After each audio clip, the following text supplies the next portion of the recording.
கர்த்தருடைய பரிசுத்த நாமத்திற்கு மகிமை உண்டாகட்டும். இந்த நல்ல மத்தியான வேளையில் ஐக்கிய ஆராதனையில் இணைந்து கர்த்தருடைய நாமத்தை மகிமைப்படுத்த, கர்த்தருடைய வார்த்தையை கேட்க பல திசைகளிலிருந்து ஒன்று கூடி வந்திருக்கிற உங்கள் அத்தனை பேரையும் வானத்தையும் பூமியையும் படைத்த ஆண்டவராக இயேசுவின் நாமத்தில் அன்போடு அன்போடு அன்போடு நான் உங்களை வாழ்த்தி வரவேற்கிறேன். உங்கள் அத்தனை பேருக்கும் அற்புத இயேசு ஊழியத்தின் சார்பாக வாழ்த்துதலை நான் பதிவு செய்து கொள்கிறேன்.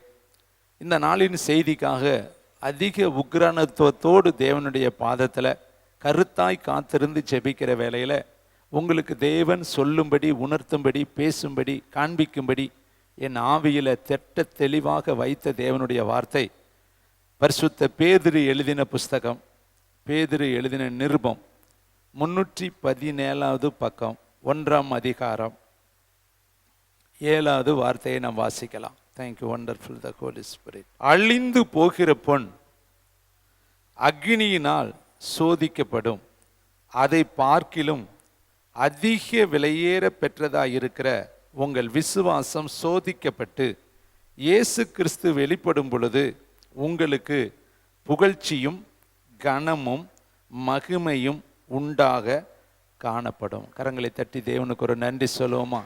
இந்த நாளில் தேவன் உங்களோடு பேசும்படியான தேவனுடைய வார்த்தை, உங்கள் விசுவாசம் சோதிக்கப்படும். அந்த சோதனைக்கு பின்பு உங்களுக்கு 3 காரியங்கள் கிடைக்கும் என்று இங்கு எழுதப்பட்டிருக்கிற வார்த்தை சொல்கிறது.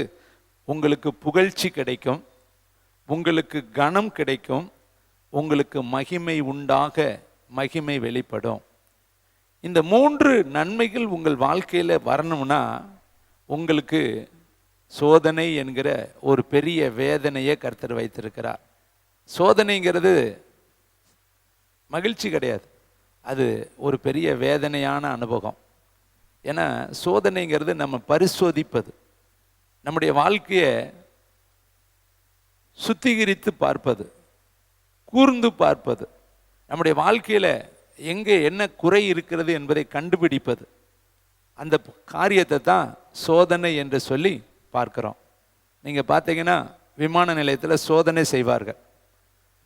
இன்னும் பார்த்தீங்கன்னா பல இடத்துல வழித்தடங்களில் பரிசோதகர்களாக இருக்கிற அநேக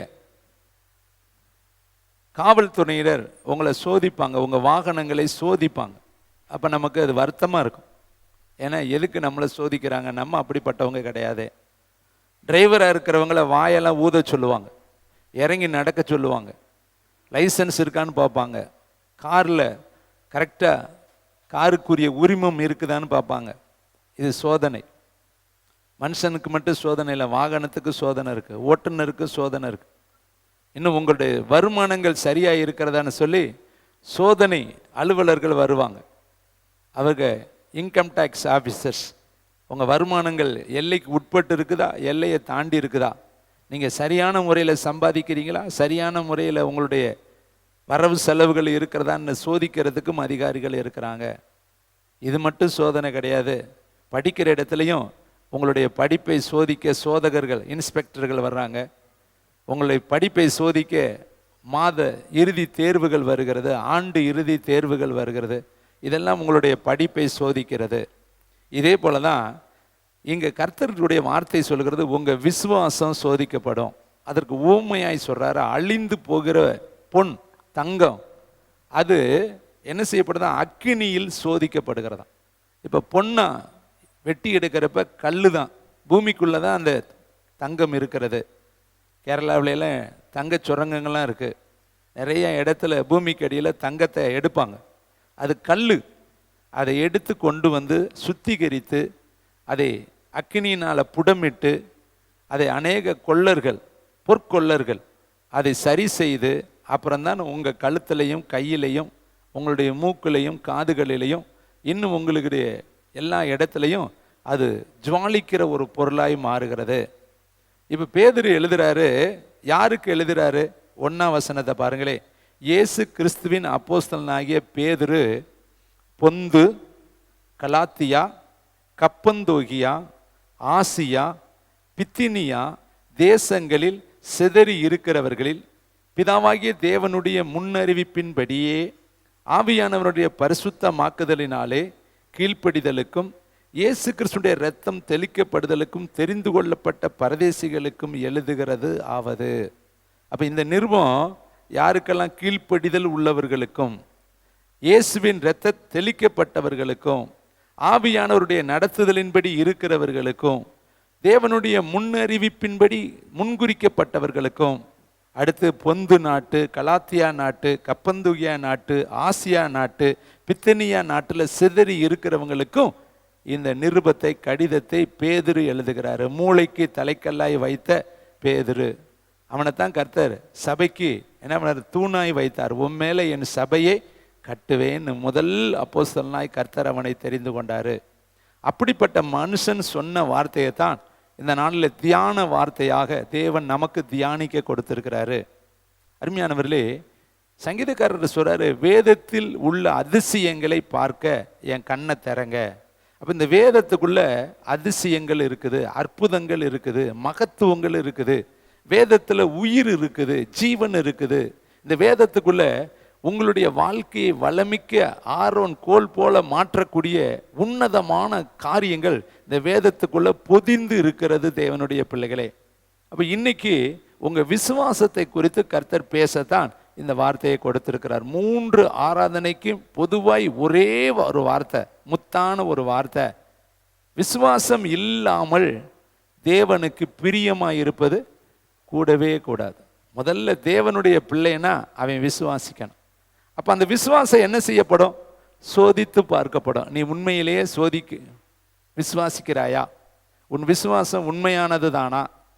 நிறைய பேர் பார்த்தீங்கன்னா வார்த்தையில் விசுவாசியாக இருப்பார்கள். நீங்கள் வேதத்தில் பார்த்தீங்கன்னா நல்ல நல்ல பேர் இருக்குது. ஆபிரகாம், ஈசாக்கு, யாக்கோப்பு, சாலமோனு, தாவீது, இன்னும் பார்த்தீங்கன்னா அழகழகான பவுலு, பேதுரு, இந்த பேரெல்லாம் பரிசுத்தவான்களுக்கு வைக்கப்பட்டிருக்கிற பெயர். ஆபிரகாமுக்கு கர்த்தரே பேர் வச்சார், ஆபிரகாமன். ஆனால் இன்னைக்கு அந்த பேரை எத்தனையோ பேர்கள் வச்சுட்டு ஆபிரகாமா இல்லாமல் வேற ஆளாக இருக்கிறாங்க. பேர் ஆபிரகாமன்னு கூப்பிடுவாங்க, ஆனால் அவர் ஆபிரகாமா இருக்க மாட்டார்.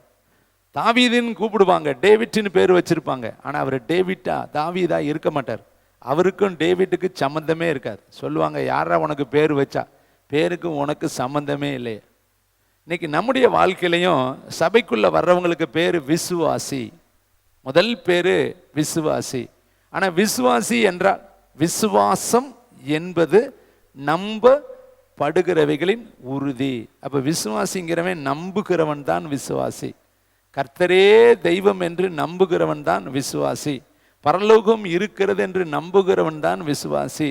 அதற்கு ஒரே வழி இயேசு என்று நம்புகிறவன் தான் விசுவாசி.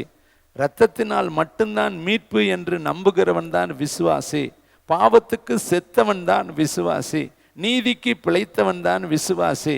இயேசுவையே தன் தஞ்சமாய் கொண்டிருக்கிறவன் தான் விசுவாசி. அப்போ இங்கு வேதம் சொல்லுது, உங்கள் விசுவாசம் சோதிக்கப்படும். இன்னைக்கு கர்த்தர் உங்களை சோதனைக்குள்ளே நடத்தும் பொழுது நீங்கள் சாதனையாளர்களாய் மாறிட்டீங்கன்னா உங்களுக்கு 3 கிடைக்கும். ஒன்று, உங்கள் பேரை கர்த்தர் புகழ்ச்சி படுத்துவார், உங்கள் வாழ்க்கையை கர்த்தர் கனம் பண்ணுவார், உங்கள் வாழ்க்கையில் மகிமையை கர்த்தர் காண பண்ணுவார். அப்போ இது 3 நடக்கிறதுக்கு நீங்கள் சோதனையில் ஜெயிக்கணும். இப்போ பாருங்கள், நீட்டு தெருவில் ஜெயித்துட்டா டாக்டர் ஆயிடலாம், அல்லது என்ன பண்ணிடலாம், பல் டாக்டர் ஆயிடலாம், அல்லது ஏதாவது ஒரு உயர்ந்த படிப்பில் போய் சேர்ந்துடலாம். அதில் பாஸ் பண்ணணும், அவ்வளோதான். அதில் தேர்வில் ஜெயித்துட்டா அவனுக்கு ஹையஸ்டான ஒரு வழி கிடைச்சிடும். அருமையானவர்களே, இதே போல் இன்னைக்கு கர்த்தர் உங்களுக்கு வைக்கிற விசுவாசம் என்கிற சோதனையில் நீங்கள் ஜெயித்துட்டால், சாதனையாளர்களாய் மாறிட்டால், வெற்றியாளர்களாய் மாறிட்டால், அந்த சோதனையில் நீங்கள் ஜெயித்துட்டீங்கன்னா நிச்சயமாய் கர்த்தர் இந்த 3 விதமான கணத்தை உங்களுக்கு கொடுத்து இன்னைக்கு ஆசீர்வதிப்பார். இப்போ இந்த சோதனைக்குள்ளே நம்ம உள்ளே இறங்கி போகிறோம். கொஞ்சம் உங்கள் மைண்டை என்னோடு இணைத்து கொள்ளுங்க. வேறே சிந்தை உள்ளவர்களாய் நம்ம இங்கே இருக்க வேண்டாம். உங்கள் சிந்தைகள் இயேசுவோடு இணையட்டும். அதனால தான் பவுல் எழுதுகிறாரு, கிறிஸ்து இயேசுவில் இருக்கிற சிந்தையே உங்களிலும் இருக்க கடவுது. அதனால் உங்கள் மைண்டு ஆவியானவரோடு வேதத்தோடு ஒன்றிக்கட்டும். வீண் சிந்தையை வெறுத்து கர்த்தருடைய வேதத்தில் நம்ம பிரியமாக இருப்போம். முதலாவது சோதனை குறித்து வேதம் சொல்கிறது. அதே முன்னாடி பக்கம் யாக்கோப்பு எழுதின புஸ்தகம், அதுக்கு முன்னாடி பேதுருவுக்கு முன்னாடி 312வது பக்கம். சோதனை என்றால் என்ன? 1ஆம் அதிகாரம் 12ஆம் வசனம். முதல்ல சோதனை எப்படி வருகிறது, அந்த சோதனைக்கு யாரு காரணம்? எல்லாருமே வேதத்தை பார்க்கலாம். இது வார்த்தையால் நம்ம சொன்ன மனசில் விட்டு போயிடும். 12வது வசனம் வாசிக்கலாமா? சோதிக்கப்படுகிற எவனும் நான் தேவனால் சோதிக்கப்படுகிறேன் என்று சொல்லாதிருப்பானாக. அப்போ சோதனை எல்லாமே கர்த்தர் தான் கொண்டு வர்றாருன்னு நம்ம நினைக்கக்கூடாது. 3 விதத்தில் சோதனைகள் இருக்குது. அந்த ஒவ்வொரு சோதனையும் தனித்தனி. அவனவன் சுய இச்சையினால் இழுக்கப்பட்டு சோதிக்கப்படுகிறான். அடுத்து இயேசு பிசாசினாலே சோதிக்கப்பட வனாந்தரத்திற்கு கொண்டு போகப்பட்டார். அடுத்து ஆபிரகாமை கர்த்தர் சோதித்தார். இந்த இடத்துல 3 பார்க்குறோம். சுய இச்சையினாலும் சோதிக்கப்படுவோம், பிசாசினாலும் சோதிக்கப்படுவோம், சில இடத்துல கர்த்தரும் நம்மளை சோதித்து பார்ப்பாரு. அப்போ சோதனை என்பது எல்லாமே கர்த்தர் தான் கொடுக்குறாரு. சொல்லுவாங்க, என் வாழ்க்கையில் ஏன் தான் ஆண்டவர் இந்த சோதனையை கொடுக்குறாரோ அப்படி சொல்லாதீங்க. சோதனை எல்லாமே அவரிடத்திலிருந்து வரல. அதுக்கு அதே வசனம் சொல்லுது பாருங்க, சோதிக்கப்படுகிற எவனும் நான் தேவனால் சோதிக்கப்படுகிறேன் என்று சொல்லாது இருப்பானாக. தேவன் பொல்லாங்கினால் சோதிக்கப்படுகிறவர் அல்ல, ஒருவனையும் அவர் சோதிக்கிறவரும் அல்ல. அப்ப கெட்ட காரியத்தின் மூலியமாய் கர்த்தர் உங்களை சோதிக்க மாட்டார். நல்ல கவனிங்க. பிள்ளைகள் அப்பத்தை கேட்டால் யாராவது கல்லை கொடுப்பாங்களா? மீன் கேட்டா பாம்பை கொடுப்பாங்களா? கர்த்தர் சொல்றாரு, நீ நல்ல தகப்பன் தானே, உன் பிள்ளை அப்பம் கேட்குறப்ப அப்பத்துக்கு கல் கொடுப்பியா? அல்லது மீன் கேட்டா பாம்பை கொடுப்பியா?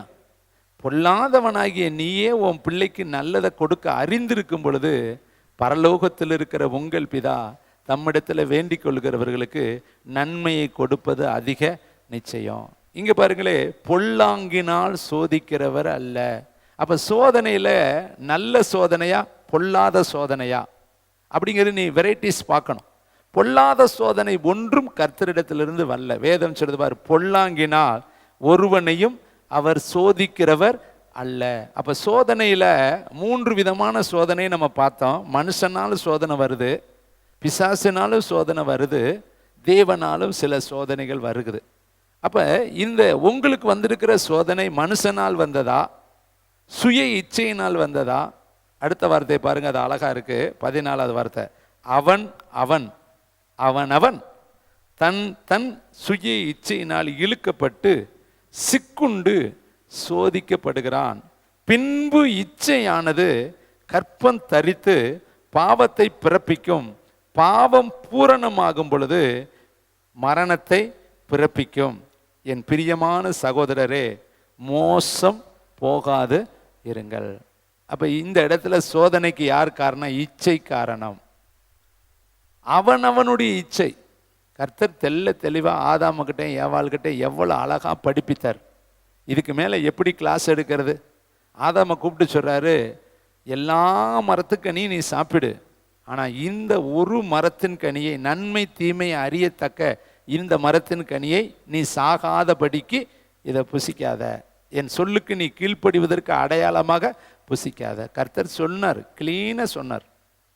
ஆனா அந்த இடத்துல கர்த்தர் வார்த்தையை விட பிசாசு சத்துரு வார்த்தைக்கு அவங்க கீழ்ப்படிஞ்சு அதை சாப்பிட்டார்கள். அந்த சோதனையில் அவங்க தோத்து போய் அந்த ஏதேனை விட்டு துரத்தப்பட்டார்கள், சாபத்தை சம்பாதித்தார்கள். ஆதாமையும் கர்த்தர் சபித்தார், ஏவாளையும் கர்த்தர் சபித்தார், சர்ப்பத்தையும் கர்த்தர் சபித்தார், பூமியையும் கர்த்தர் சபித்தார். முள்ளையும் குறுக்கையும் பிறப்பிக்கும். அப்ப இதுக்கு, இந்த சோதனைக்கு யார் காரணம்? தன் தன் சுய இச்சை. நம்ம வாழ்க்கையிலையும் பண ஆசை எல்லா தீமைக்கும் வேர். பவுல் எழுதுறாரு, போதும் என்கிற மனதுடன் கூடிய தெய்வ பக்தியே மிகுந்த ஆதாயம். நம்ம ஒன்றும் கொண்டு வந்ததும் இல்லை, நம்ம ஒன்று கொண்டு போனதும் இல்லை. உண்ணவும் உடுக்கவும் இருந்தால் அதுவே போதும் என்று இருக்க கடவோம். எவ்வளோ அழகா தெளிவா இருக்கு பார்த்தீங்களா? கர்த்தருடைய வார்த்தை சொல்லுகிறது, நாளைய தினத்திற்காய் கவலைப்படாதே, நாளைய தினம் உனக்காக கவலைப்படும், அந்தந்த நாளுக்கு அதினதின் பாடுகள் போதும். கவலைப்படுகிறதுனாலே எவன் தன் சரீர அளவோடு ஒரு முழத்தை கூட்டுவான். அப்ப கர்த்தர் எல்லாவற்றையும் அழகாய் சொல்லியிருக்கிறார். நம்ம தான் கவலையை தன் சுய இச்சையினாலே எடுத்துக்கொள்கிறோம். அருமையான தம்பி, தங்கச்சி, தாயே, தகப்பனே, அப்போ சோதனை சுய இச்சையினால் வருகிற சோதனை. கர்த்தர் பொல்லாங்கினாலே யாரையுமே சோதிக்க மாட்டார். தீமையான சோதனையை கர்த்தர் கொடுக்க மாட்டார். நன்மையான சோதனையில் வேணால் உன்னை சோதிப்பார ஒழிய தீமையான ஒரு ஆபத்தான உயிரை போக்கக்கூடிய சோதனையை கர்த்தர் ஒரு நாள் உனக்கு கொடுக்க மாட்டார். சரி, அடுத்து பாருங்க, அதே அதிகாரத்தில் தேங்க்யூ லார்ட் ஜீசஸ் 12வது வசனத்தை வாசிங்க. இப்போ 13 படித்தோம், 14 படித்தோம். 12வது வசனத்தை பாருங்க. சோதனையை நீங்கள் கொஞ்சம் சகிக்கணும். கஷ்டமாக தாங்க இருக்கும். கருத்தரிச்சிருக்கும் பொழுது பிள்ளையை சுமக்கிறது கஷ்டமாக தான் இருக்கும். படிக்கும் பொழுது படிக்கிறது கஷ்டமாக தான் இருக்கும். வீட்டு வேலை செய்யும் பொழுது வேலை செய்கிறது கஷ்டமாக தான் இருக்கும். சில கஷ்டங்களை நீ சகித்து கொண்டு தான் ஆகணும். பாருங்கள், ஆகார்கிட்ட சொல்கிறாரு, உன் நாச்சியார்கிட்ட போய் அடங்கி இரு. அடங்கி இருக்கிறது ரொம்ப கஷ்டம். ஏற்ற காலத்தில் தேவன் உயர்த்தும்படி அவருடைய பலத்த கரத்துக்குள்ள அடங்கி இரு. நம்ம சில இடத்துல சுயாதீனத்தை ரொம்ப விரும்புகிறோம். நமக்கு யாருக்கிட்டையும் அடங்கி இருக்க பிடிக்கல. நம்ம தான் ராஜா, நம்ம தான் பிரபு, யாரும் நமக்கு அதிகாரி கிடையாது. நம்ம வச்சதுதான் சட்டன்னு நம்ம இருக்கக்கூடாது. நமக்கு ஒரு என்ன இருக்கணும், நடத்துனர் கட்டாயம் வேணும்.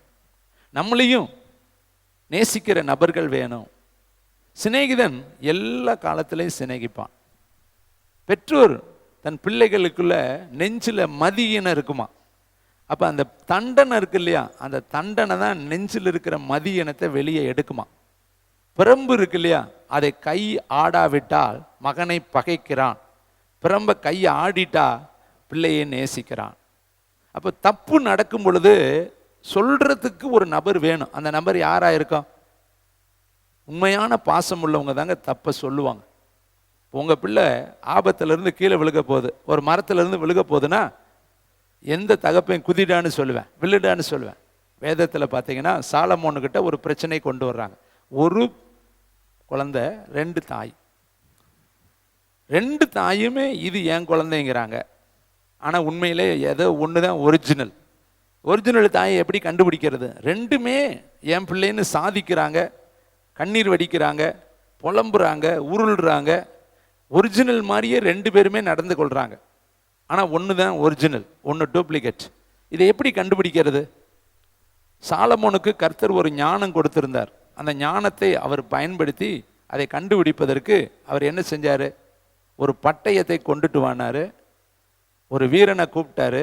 அந்த குழந்தைய வெட்டி, சரி பாதியாக வெட்டி, இவளுக்கு பாதி அவளுக்கு பாதி கொடுனார். அதில் ஒருத்தி சொன்னா, பிள்ளைய வெட்ட வேணாம், அவளுக்கே கொடுத்துரு, பிள்ளை உயிரோடு இருக்கட்டும்னு சொன்னான். இன்னொருத்தி சொன்னா, பிள்ளையை கொன்று எனக்கு கொஞ்சம் கொடு, அவளுக்கு கொஞ்சம் கொடுனார். அவ்வளோதான், தீர்ப்பு வந்துருச்சு. உயிரோடு இருக்கட்டும்னு நினச்சவ தான் உண்மையான தாய். வெட்டீருன்னு சொன்னவ தாய் இல்லை. அப்போ அருமையானவர்களே, தான் பிள்ளை உயிரோடு இருக்கத்தான் எந்த தாய் தகப்பனும் விரும்புவாங்க. வெட்டட்டும்னு நினைக்கிறவங்க தாய் தகப்பன் கிடையாது.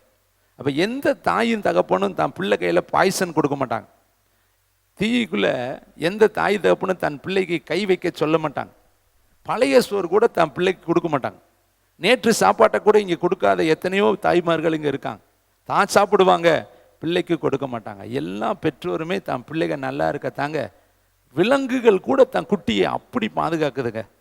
பறவைகள் கூட தன் குட்டியை அப்படி பாதுகாக்குதுங்க. அப்படியெல்லாம் பாதுகாக்கக்கூடிய இந்த உலகத்தில் தேவன் நமக்கு ஒரு நாளும் தீமை செய்கிறவர் அல்ல.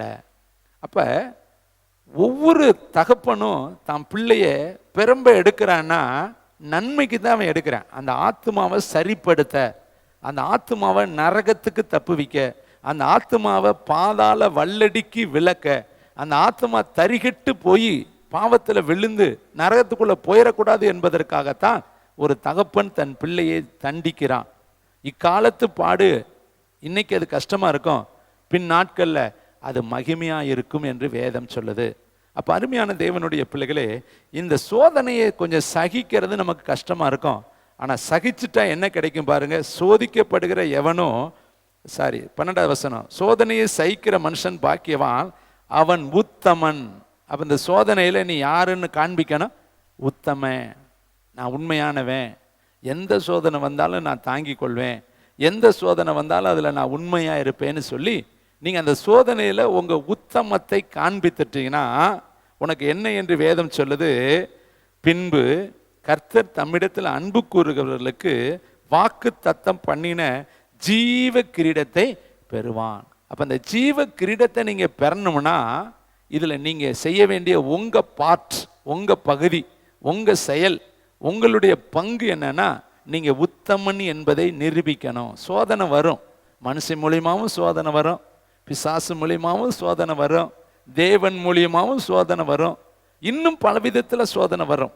எத்தனை விதத்தில் சோதனை வந்தாலும் அந்த சோதனையில் நீ எப்படி விளங்கணுமா, உத்தமன் என்பதை நீ காண்பிக்கணும், உண்மையுள்ளவன் என்பதை நீ காண்பிக்கணும், ஒரிஜினல் என்பதை நீ காண்பிக்கணும், டூப்ளிகேட் அல்ல என்பதை நீ காண்பிக்கணும், நீ மாய்மாலக்காரன் அல்ல என்பதை நீ காண்பிக்கணும், நான் கர்த்தருடைய பிரதிநிதி என்பதை நீ காண்பிக்கணும், நான் கர்த்தரால் இரத்தத்தினால் கழுவப்பட்டவன், அவருடைய உக்கிரானத்துவக்காரன், அவருடைய சாயல் என்பதை நீ காண்பிக்கணும். அதனால தான் சோதனையை சகிக்கிற மனுஷன். அப்போ இன்னைக்கு மனுஷர்கள் தடுமாறுற இடம் எங்கே தெரியுமா, சோதனை வரும் பொழுது தடுமாறி விடுகிறார்கள், சோதனை வரும் பொழுது புரண்டு விடுகிறார்கள், சோதனை வரும் பொழுது பின்னடைந்து விடுகிறார்கள், சோதனை வரும் பொழுது கர்த்தரை மறந்து விடுகிறார்கள், சோதனை வரும் பொழுது வேதத்தை புறக்கணித்து விடுகிறார்கள், சோதனை வரும் பொழுது பழைய சுபாவத்தை தரித்து கொள்கிறார்கள், சோதனை வரும் பொழுது உலக மனுஷனை போல நடந்து கொள்கிறார்கள். ஆனால் நம்ம அப்படி இருக்கக்கூடாது. அந்த சோதனைன்னு தெரிஞ்சிட்டாலே, இது எக்ஸாம் டைம் என்பதை தெரிஞ்சுக்கிட்டாலே, செக் போஸ்ட்டுக்கு வந்துட்டோம் என்று தெரிஞ்சுக்கிட்டாலே, நமக்கு முன்னாடி சோதகர்கள் வந்துட்டாங்கன்னு தெரிஞ்சுக்கிட்டாலே, நீங்கள் உத்தமன் என்பதை காண்பிக்க ரொம்ப கேர்ஃபுல்லாக உங்களுடைய நடை உடை பாவனைகள் இருக்கணும். இங்கே பாருங்களேன், 1 கொரிந்தியர் புஸ்தகம் 10ஆம் அதிகாரம் 236வது பக்கத்தில், 1 கொரிந்தியர் புஸ்தகம் 10ஆம் அதிகாரம் 13வது வசனத்தை எடுத்துக்கொள்வோம். அங்கே பவுலடிகள் கொரிந்து சபைக்கு எழுதுகிற ஒரு வார்த்தை. Thank you Lord Jesus. 10ஆம் அதிகாரம் 13வது வசனம், 236வது பக்கம். மனுஷனுக்கு நேரிடுகிற சோதனையே அல்லாமல் வேறே சோதனை உங்களுக்கு நேரிடவில்லை. தேவன் உண்மையுள்ளவராக இருக்கிறார். உங்கள் திராணிக்கு மேலாக நீங்கள் சோதிக்கப்படுவதற்கு அவர் இடம் கொடாமல் சோதனையை தாங்கத்தக்கதாக சோதனையோடு கூட அதற்கு தப்பித்து கொள்ளும்படியான போக்கையும், ஆகையால் எனக்கு பிரியமான பிள்ளைகளே, பிரியமானவர்களே, விக்கிரக ஆராதனைக்கு விலகி ஓடுங்கள். உங்களை புத்திமான்கள் என்று எண்ணி பேசுகிறேன். நான் சொல்கிறதை நீங்கள் நிதானித்து பாருங்கள். சோதனையை எப்படி இருக்குமா, அவர் உண்மையுள்ளவராக இருக்கிறாரா, நீங்கள் சோதனையை தாங்க தக்க பலன் கொடுத்து அதில் தப்பித்து கொள்ள ஒரு போக்கை உண்டாக்குவார். இப்போ கடந்த நாட்களில் 40 நாட்கள் தம்பி ராஜாவுடைய கால் கட்டு போட்டு ஒரே இடத்துல அவர் படுத்திருந்தார். ஒரு இடத்துல அவர் இடத்த விட்டு போக முடியாது. ஏனென்றால் அந்த இடத்துல அவர் கால் முழங்காலில் கட்டு, மாவு கட்டு போட்டாங்க, தொடையிலிருந்து கால் வரையும் கட்டு. எப்படி எந்திரிச்சு போகிறது, நடக்கக்கூடாது. 40 நாள் மோசே சீனாய் மலையில் உட்காந்துருந்தது மாதிரி அவர் உட்காந்துருந்தார், படுத்து கிடந்தார். 40 நாள் அந்த ஒருத்தர் நிமித்தம் அந்த குடும்பமே வியாதிப்பட்டு இருந்துச்சு. அந்த குடும்பத்தில் இருக்கிற எல்லாரும் மன சஞ்சலப்பட்டார்கள். சங்கட்டம், ஒரு சந்தோஷத்தை அவர்கள் அனுபவிக்கலை, ஒரு சிற்றின்பங்களை அவங்க அனுபவிக்கலை, ஒரு நல்ல உணவுகள் செஞ்சு அவங்க சாப்பிடலை. ஏனென்றால் ஒரு நபர் படுக்கையில் இருக்கும் பொழுது ஒரு சரீரம் பாடுபட்டால் கூட இருக்கிற அத்தனை சரீரமும் சேர்ந்து பாடுபடும். யோசித்து பாருங்கள், ஒரு வீட்டுக்குள்ளே ஒருத்தர் படுக்கையாளர் இருந்தாங்கன்னா அவங்க வீட்டில் இருக்கிற எல்லாருக்குமே எவ்வளோ கஷ்டம்னு அனுபவிச்சவங்களுக்கு தெரியும். அன்றைக்கி லாரன்ஸ் பிரதரை ஆஸ்பத்திரி கொண்டு போகிறப்ப இங்கே முழு இரவு ஜெபம் நடந்துடுச்சு. உடனே பிரேயரை நிறுத்தினோம். டக்குன்னு செய்தி வந்த உடனே பிரேயரை நிறுத்திட்டு உடனே இந்த எமர்ஜென்சி பிரேயர் இதுதான். இப்போ ஒரு ஜீவன் மரணத்துக்கு ஏதுவாய் கொண்டு போகப்பட்டு கொண்டு இருக்கிறது. ஒரு ஜீவனுக்கு விரோதமாய் முழு பாதாளமாக எழும்பிருச்சு. நரகத்தின் ஆவிகள் கிரியை செய்து கொண்டு இருக்கிறது. மரணத்தினுடைய ஆவி செயல்பட்டு கொண்டு இருக்கிறது. இப்போ நம்ம ஜெபிக்கணும்னு உடனே எல்லா பிரேயரையும் நிறுத்திட்டு மணிக்கணக்காய் பிள்ளைகளை பிரித்து விட்டு விங்காக பவுஞ்சாக பிரித்து விட்டு ஜெபம் நடத்தினோம். நடத்திக்கிட்டே இருக்கும் பொழுது நான் ஃபோன் பண்ணணும் நேரடியாக. அதுங்காட்டியும் சந்தியா ஃபோனில் வந்துருச்சு, எமல்டா ஃபோனில் வந்துருச்சு. நேராக தம்பி அவருக்கே ஃபோன் அடித்தான், எப்படி தம்பி இருக்கணும். ஏன் இது சொல்ல வரேன்னா, நம்ம சரீரத்தில் ஒரு உறுப்பு பாடுபட்டால் கூட இருக்கிற அவயமும் சேர்ந்து என்ன செய்யும், பாடுபடும். அவருக்கு மட்டும் கிடையாது, உங்களில் யாருக்கு என்ன வியாதினாலும் நீங்கள் எனக்கு தெரியப்படுத்தினீங்கன்னா அடுத்த நிமிஷம் அதை நான் நம்முடைய பொது குழுவில் வெளியிட்டு எல்லாருக்காக நாம் ஜெபிக்க சொல்லுவோம். அதுக்கு தான் இந்த ஊழியம். அன்பு சகலத்தையும் தாங்கும், அன்பு எல்லா காலத்திலையும் சிநேகிக்கும். அன்பாக இருங்கள் என்று ஏசப்பா சொல்லியிருக்கிறார். அவர் பிதாவை பார்த்து யோவானில் ஜெபம் பண்ணுறாரு, நானும் நீரும் ஒன்றாக இருப்பது போல இவர்களும் ஒன்றாக இருக்கும்படி நான் வேண்டிக் கொள்கிறேன். பார்த்தீங்களா? அப்போ இயேசுவோடைய ஆசை, இயேசுவும் பிதா ஒன்றாக இருக்கிறது போல நம்ம எல்லாரும் இயேசுவோடு ஒன்றாக இருக்கணும். அதுதான் அவருடைய விருப்பம். கூடுமானால் எல்லாரோடும் எப்படி இருங்க, சகோதரத்துவமாக ஒன்றாக இருக்க, சிநேகமாக இருக்க, இசைந்திருக்க விரும்புங்கள் என்று வேதம் சொல்லுது. நம்ம யாருமே பகையாக இருக்க கர்த்தர் விரும்பலை. அப்போ உங்கள் நடுவிலையும் கசப்பு வேண்டாம். தாய்க்கு விரோதமாக பிள்ளை வேண்டாம், பிள்ளைக்கு விரோதமாக தாய் வேண்டாம், பெற்றோருக்கு விரோதமாக குடும்பத்தார் வேண்டாம். இங்கே எல்லாம் ஒரே குடும்பம். அற்புதர் இயேசுங்கிற ஒரு குடும்பத்தில் நீங்கள் எல்லாருமே அங்கத்தினர்கள். இங்கே எல்லாத்துக்குமே எல்லா உரிமையும் இருக்குது. நம்ம எல்லாரையும் ஒரே குடும்பமாய் நம்ம இருக்கிறோம். அப்போ ஒரு அவயம் பாடுபட்டால் எல்லா அவயமும் பாடுபடும். அப்போ இங்கே வேதம் சொல்லுகிறது, அருமையானவர்களே, சோதனையே தாங்க. அதுக்கு தாங்க சபை. இப்போ மோசே கையை தாழ்ந்து போச்சு. எவ்வளோ நேரம் மோசையை தூக்கி இருக்க முடியும்? நீங்கள் எவ்வளோ நேரம் தூக்கி இருப்பீங்க? நீங்கள் வச்சிருக்கிற ஃபினான்சியல் ஒருவேளை உங்கள்கிட்ட பல லேக்ஸ் கணக்கில் இருக்கலாம். ஆனால் ஒரு வியாதி வந்தால் எல்லாம் போயிடும். யோபு ஒரே நல்ல பிச்சைக்காரன் ஆகிட்டான். நல்லா தெரிந்து கொள்ளுங்க, பணம் 10 செய்யும், ஆனால் ஜீவனை பாதுகாக்காது. ஜீவனை பாதுகாக்கிறதுக்கு ஜெபந்தான் நமக்கு தேவையா இருக்கு. பணம் காப்பாற்றாது, கிருபை தாங்க காப்பாற்றாது. மோசை கை இறங்கிருச்சு, எம்பிட்டு நேரம் தூக்கியிருப்பேன்? அவனும் மனுஷன் தானே. நீங்கள் எவ்வளோ நேரம் தூக்கியிருப்பீங்க? எவ்வளோ நேரம் உங்களால் தூக்க முடியும்? உங்கள் கை ஒரு நாளைக்கு தாழ்ந்துடும். அப்போ தாங்கக்கூடிய ஆர்வம் வேணும், தாங்கக்கூடிய ஊர் வேணும், தாங்கக்கூடிய ஏதாவது ஒரு நபர் வேணும். அதனால் நம்ம குடும்பம் அற்புதர் இயேசு குடும்பங்கிறத உணர்ந்து கொள்ளுங்க. உங்கள் வீட்டில் இருக்கிற 4 பேர் மட்டும் உனக்கு குடும்பம் கிடையாது. இந்த ஊழியத்தில் இருக்கிற ஒவ்வொரு நபரும் உன்னுடைய குடும்பம். எல்லா குடும்பத்தில் இருக்கிற எல்லாத்தையும் நேசிங்க, எல்லாத்தையும் அன்பு செய்யுங்க, எல்லாத்துக்கும் ஒரு ரெஸ்பான்சிபிளாக ஒரு முகநாடியை, சிரித்த முகநாடியை காட்டுங்க. இன்னைக்கு இந்த ஐக்கிய விருந்து எதற்கு வச்சிருக்கிறோம்னா, நீங்கள் ஒருத்தருக்கு ஒருத்தர் பேசணும். முதல்ல பாருங்க, ஊர்களில் விழா வைக்கிறதுனுடைய நோக்கம் என்ன தெரியுமா? எல்லா சொந்த பந்தங்களையும் வீட்டில் கூப்பிட்டு அன்னைக்கு மனம் வருத்தமெல்லாம் போக்கி கொண்டு சந்தோஷமாக விருந்து சாப்பிட்டு அந்த இடத்துல மன வருத்தம் இல்லாமல் இருப்பதற்கு தான் விருந்து திருவிழா வச்சிருக்கிறாங்க. அந்த காலத்தில் எல்லா விசேஷத்துக்கு ஏன் சொந்தக்காரங்களை கூப்பிட்றாங்கன்னா, எத்தனை கருத்து வேறுபாடு இருந்தாலும் அதில் என்ன பண்ணணும், முடிஞ்சு போயிடும். அந்த விழாவில் அந்த ஃபங்க்ஷனில் முடிஞ்சிடும், பேசி சரி பண்ணிடுவான். அது மாதிரி தான் இந்த ஐக்கிய விருந்து. நீங்கள் இந்த நாளில் கசப்போடு யாரும் இருக்காதீங்க. திருவிருந்து எடுக்க நீங்கள் கசப்போடு, வைராக்கியத்தோடு, காய்மகாரத்தோடு, அடுத்து பகையோடு காணிக்க செலுத்த வந்து உன் சகோதரின் பேரில் உனக்கு குறை உண்டு என்று நீ எண்ணுவாயானால், உன் காணிக்கையை அங்கே தானே வச்சுட்டு போய் உன் சகோதரனோடு நல்மணம் பொருந்திட்டு பின்பு வந்து நீ காணிக்கையை செலுத்து. காணிக்கை செலுத்துவதற்கே நல்மணம் பொருந்தணும். பவுல் எழுதுகிறார், ஒப்புரவாக்குதலின் ஊழியத்தை கர்த்தர் எங்களுக்கு கொடுத்திருக்கிறார். அப்போ ஊழியம் என்பது ஒப்புரவாக்குதல், அப்படின்னா இணைக்கக்கூடிய பாலம், உறவுகளை புதுப்பிக்கக்கூடிய இடம், நம்முடைய கசப்புகளை மறக்கக்கூடிய இடம். தீர்க்க தரிசனங்கள் ஒளிஞ்சு போகும், அந்நிய பாஷைகள் ஒளிஞ்சு போயிடும், வரங்கள் ஒளிஞ்சு போயிடும். அன்பு ஒரு காலம் ஒழியாது. விசுவாசம், அன்பு, இதில் எல்லாமே அன்பே பெரியதுன்னு போய் பவுல் முடிக்கிறார். அப்போ அன்பு தாங்க கிறிஸ்தவத்தினுடைய அடித்தளம். அதனால் உங்களிடத்தில் எல்லாரோடைய வேண்டியவங்களோடு பேசுகிறத விட வேண்டாதவங்களோடு பேசுங்க. ஏசப்பா சொல்கிறாரு, உங்களை சிநேகிக்கிறவளையே நீங்கள் சிநேகித்தனால் அதில் உங்களுக்கு என்ன பிரயோஜனம்? சிநேகிக்காதவங்களையும் நீங்கள் சிநேகிக்கணுமே.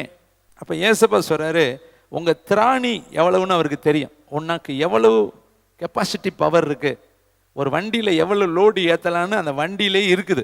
இந்த வண்டியில் இவ்வளோ தான் லோடு ஏற்றணும், இதோடைய பவர் அவ்வளோதான், இன்ஜின் பவரு, அதில் கொள்ளளவு இவ்வளோதான் இருக்குது.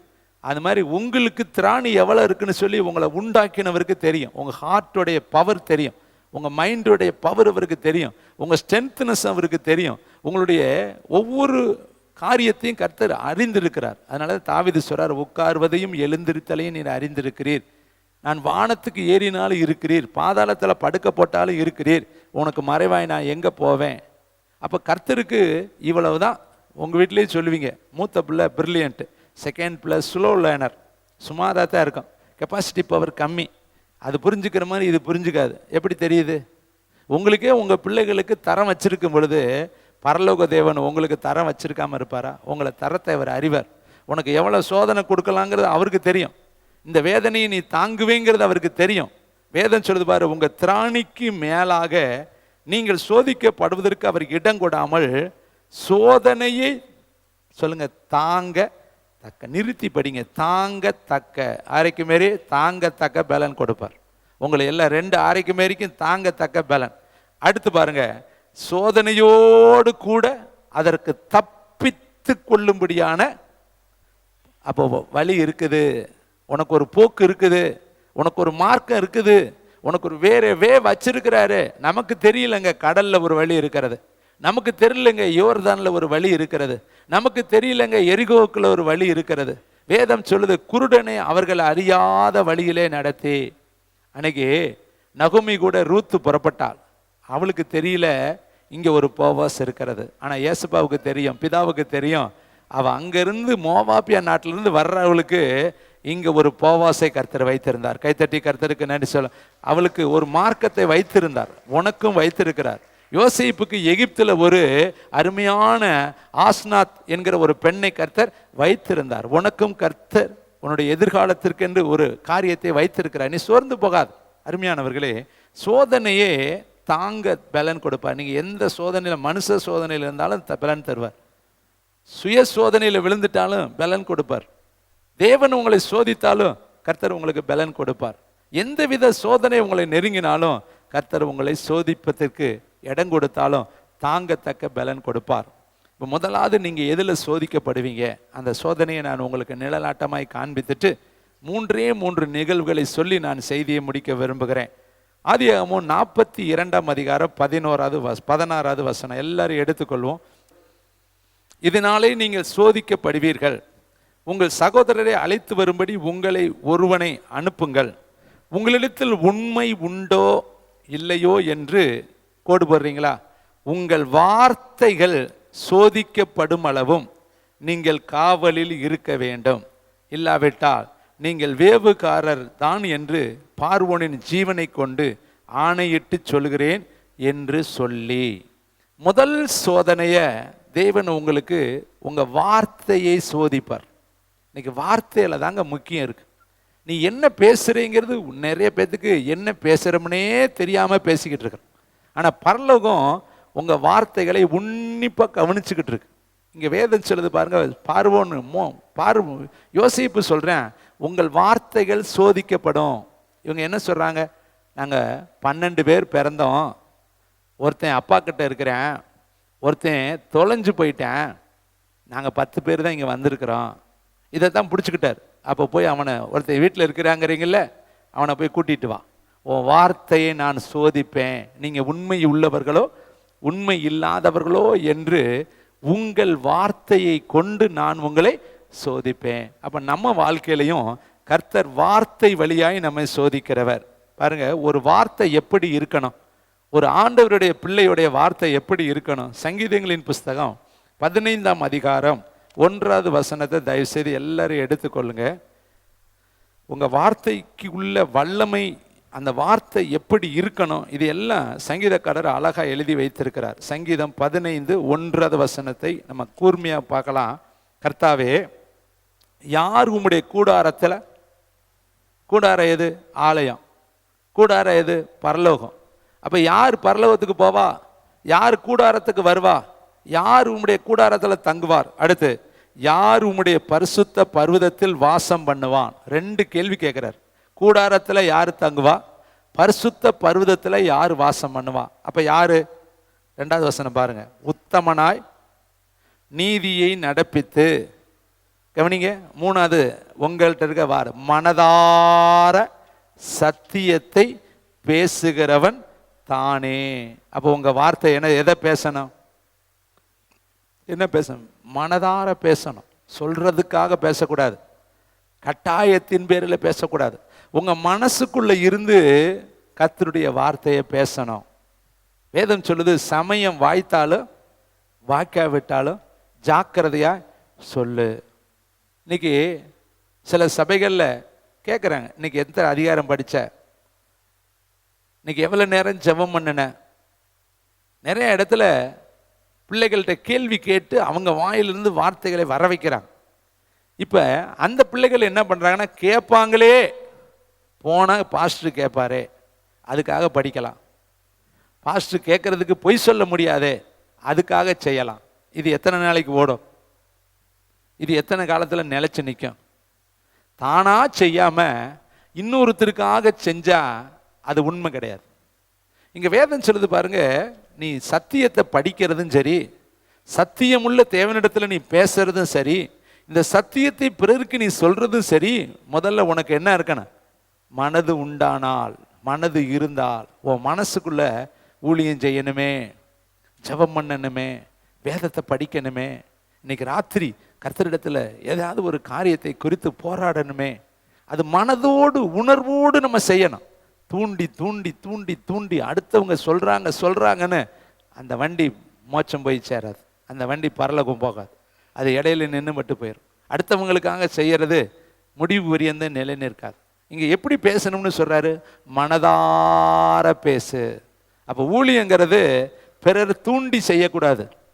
ஜெபம் என்பது பிறர் தூண்டி செய்யக்கூடாது, பெருமைக்கு செய்யக்கூடாது. சில பேர் சொல்லுவாங்க, இன்னைக்கு 5 மணி நேரங்க பிச்சு எடுத்துட்டேங்க, இன்னைக்கு 2 மணி நேரம்.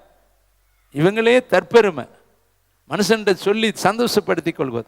நாங்கள் இன்னைக்கு போய் ஆராதனையில் அப்படி செஞ்சோம், இப்படி செஞ்சோம். வேதம் சொல்லுது, மனுஷனுக்கு எது சோதனை தெரியுமா? அவனுக்கு உண்டாகும் புகழ்ச்சியே சோதனை. நம்ம பிறர் நம்மளை புகழணும்னு நினைக்கக்கூடாது. நம்மளை ஒருத்தர் தான் புகழணும். அவர் கர்த்தராகிய இயேசு கிறிஸ்து. கரந்தட்டி கர்த்தருக்கு நன்றி சொல்லணும். அவர் உத்தமன் என்று சொல்லணும், உண்மையுள்ளவன் என்று சொல்லணும், என் நேசகுமாரன் என்று சொல்லணும், இவன் என் சிநேகிதன் என்று சொல்லணும். மனுஷர்கள் சொல்வதே நமக்கு புகழ்ச்சி அல்ல, கர்த்தரால் புகழப்படுகிறவனே உத்தமன் என்று வேதம் சொல்லுது. அப்ப அருமையானவர்களே, இங்க யாரு மனதார பேசுங்க. நீங்க போய் கர்த்தரிடத்துல மனதார பேசுங்க, நல்ல பேசுங்க. அருமையான தம்பி தங்கச்சி, மனதார பேசணும். அடுத்த வார்த்தையை பாருங்களே, 4வது வசனம். இதுதான் முக்கியமான வார்த்தை, நீங்க கவனிங்க. 15:4 3 படிக்கலாம், 4 படிக்கலாம். அவன் தன் நாவினால், உங்க வார்த்தை சோதிக்க, புறங்கூறாதீங்க. அப்படின்னா இங்க கேட்கறத அங்க சொல்றது, அங்க கேட்கறத அங்க சொல்றது, அங்க கேட்கறத அங்க சொல்றது. கேட்டதை சொல்லுகிறவன் பிராண சிநேகிதனையும் பிரித்து விடுகிறான். நல்லா கவனிக்கணும். நாவு தாங்க உலகத்திலே பயங்கரமான ஒரு ஆயுதம். ஈரான்ல இருக்கிற ஆயுதத்தை விட, அமெரிக்காவில் இருக்கிற ஆயுதத்தை விட, இஸ்ரேலில் இருக்கிற ஆயுதத்தை விட இந்த 3 நாடும் பயங்கரமான ஆயுதம் வச்சிருக்கு. இன்னும் பார்த்தீங்கன்னா இங்கிலாந்து பயங்கரமான அணு ஆயுதங்கள் வச்சிருக்கு, பயங்கரமான கடலுக்கு அடியில் வச்சிருக்கு. வெட்டிச்சுன்னா கடலே காண போயிடும். அவ்வளவு பெரிய காரியங்களை கண்டுபிடிச்சு பூமிக்கு அடியில் வச்சிருக்கான், கடலுக்கு அடியில். ஆனால் அதை விட ஒரு கொடிய ஆயுதம் உங்களுக்குள்ளேயும் எனக்குள்ளேயும் இருக்குது. அது நாக்கு. அது பொல்லாங்குள்ளதும் சாவுக்கு எதுவான விஷம் நிறைந்ததுமா இருக்கு. அதை அடக்க, பக்கத்தில் சொல்லுங்க, இதுவரையும் யாருமே அடக்க முடியாது. ஒருத்தர் தான் அடக்க முடியும், பரிசுத்த ஆவியானவர். அதனால தான் உன் வாயை விரிவாக தர, நிரப்புறேன் நிரப்புறேன் நிரப்புறேன் நிரப்புறேன் நிரப்புறேன் நிரப்புறேன், கடிவாளம் போட்டு விட்டுருவாரு நாக்கு. அதனால தான் அந்நிய பாஷை பேசுங்கிறது. அந்நிய பாஷை பேசிட்டா புறம் கூற மாட்டீங்க. நாக்கு ஆண்டவர் இழுத்து பிடிச்சிக்குவார், சகரியா மாதிரி ஒட்டி விட்டுருவார். நல்லா கவனிங்க. சகரியாவுக்கு நாக்கு மேலே ஒட்டிக்குச்சு. ஏன்னா அவன் சந்தேகப்பட்டான், அவிசுவாசப்பட்டான். கர்த்தர் ஒட்ட வச்சுட்டார். இங்கே ஒரு நாளும் தயவு செய்து சபை விசுவாசிகள், உங்கள் வார்த்தை சோதிக்கப்படும். முதல்ல நீங்கள் சோதனை எங்கே தெரியுமா? நாக்கில் தான், வாயில தான். உங்கள் வார்த்தை தான் சோதிக்கப்படும். யாரையும் குறை சொல்லாதீங்க. நிறைவானவங்க யாருமே கிடையாதுங்க. விசேஷமாக ஊழியக்காரங்களை குறை சொல்லாதீங்க. பாவம், அவங்களே உங்களை மாதிரி தாங்க, அவங்களுக்கும் உங்களை மாதிரி குடும்பம் இருக்குது. எலியா நம்மை போல பாடுள்ள மனுஷன் என்று வேதம் சொல்லு. ஒரு 5 நிமிடம் நீங்கள் இங்கே நின்னீங்கன்னா, பேசி பார்த்தீங்கன்னா உங்களுக்கு தெரியும் எவ்வளோ கஷ்டம். ஆனால் ஒரு ஊழியத்தில் இருக்கிற ஒவ்வொருத்தருமே ஊழியத்தில் கஷ்டப்படுறாங்க, தோல் உரிக்கப்படுறாங்க, விருத்த சேதனம் பண்ணப்படுறாங்க. ஒவ்வொருத்தருமே ஜீவனை பணயம் வைத்து கர்த்தருடைய கட்டளையை நிறைவேற்றாங்க. உங்களுக்கு இருக்கிற பிரச்சனை அவங்களுக்கு இருக்கு, உங்களுக்கு போலதான் அவங்களுக்கு உணர்வு இருக்கு, எண்ணம் இருக்கு, ஏக்கம் இருக்கு, எதிர்பார்ப்பு இருக்கு, கோபம் இருக்கு, டென்ஷன் இருக்கு, எல்லாமே இருக்கும். ஏன்னா அவன் எங்க இருந்து வானத்துல இருந்தா குதிச்சாங்க. அவங்களும் மனிதர்கள்.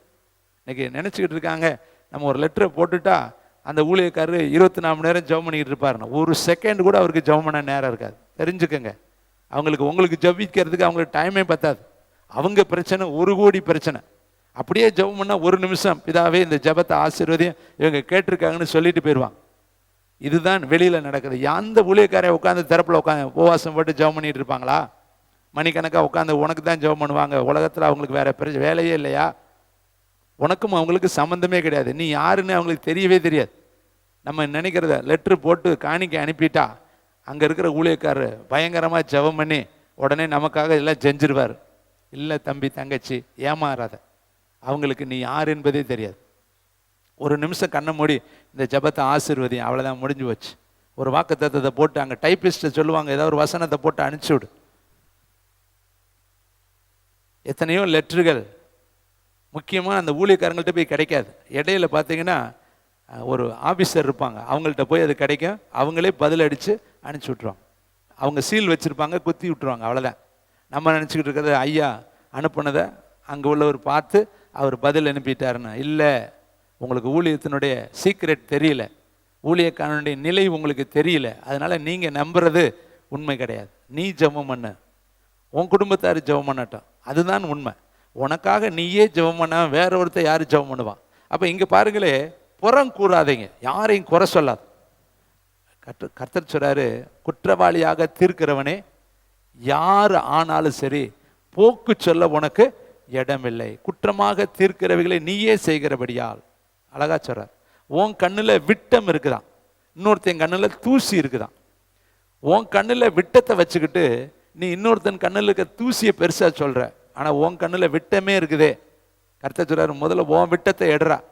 பாருங்களேன், இப்போ நான் அப்படி கை காட்டுனேன்னா 4 விரல் எனக்கு நேராக நிற்குது. 4 விரல் என்னைய பார்க்குது, 1 விரல் தான் உன்னைய பார்க்குது. 4 விரல் என்னைய குற்றவாளியாக சொல்லும், டேய் நீ யோக்கியமா. இப்போ யாரையுமே தீர்ப்பு சொல்லாதீங்க, யாருக்குமே தீர்ப்பு சொல்லாதீங்க. வேதத்தை மத்தையில் வாசிக்கலாம், டைம் இல்லை. இருந்தாலும் இன்னைக்கு எல்லாரும் இருக்கிறதுனால ஆசீர்வாத வார்த்தைகளையே பேசுவது நல்லது கிடையாது.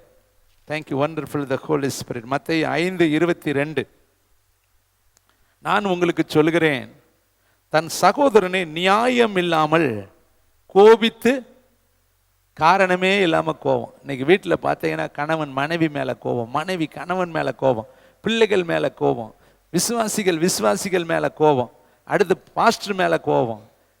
கோபம் கோபம் கோபம்.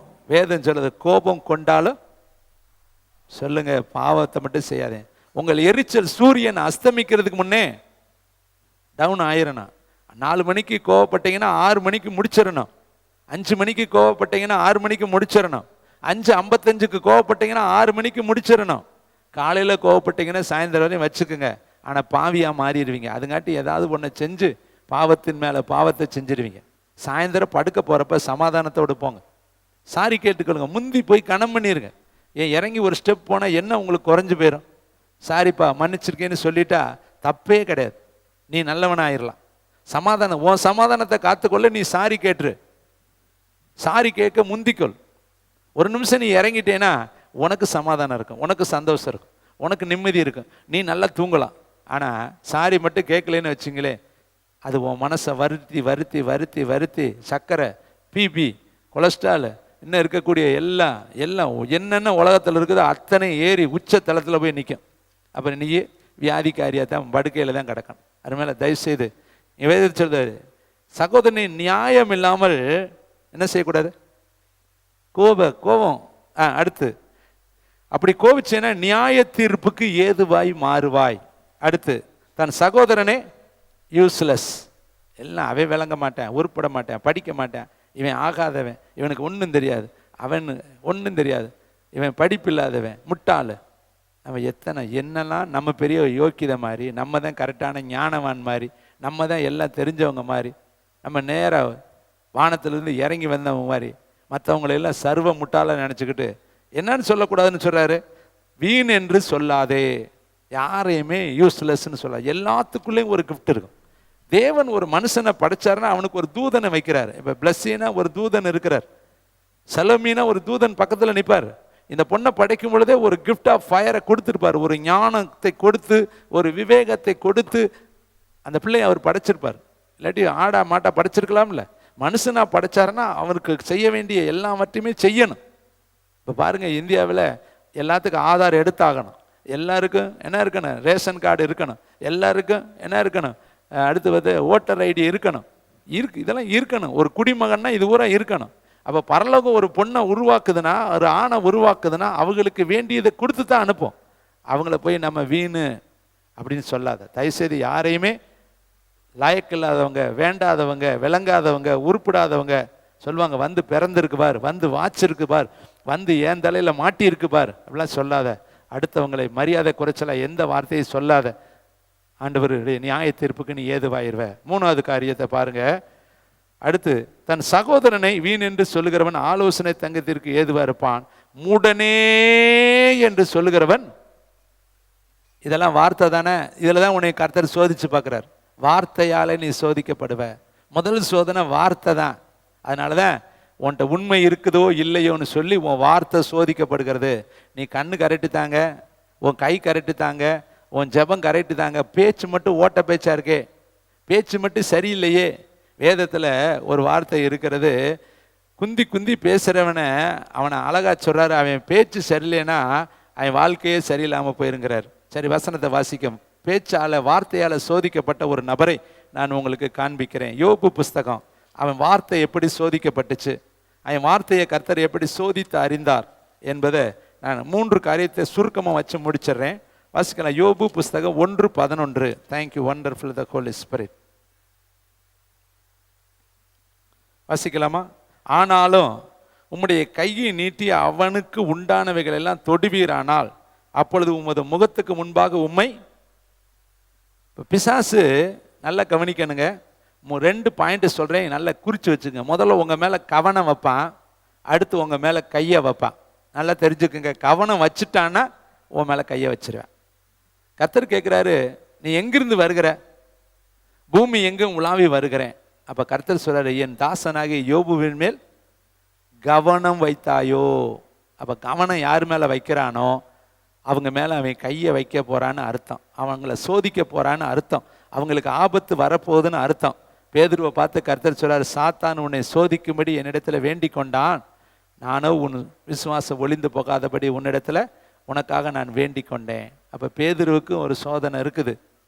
இங்கே யோபுவை கர்த்தர் சொல்றாரு, பிசாசு சொல்றேன், நீ வேணா கையை நீட்டி அவனை தொடு.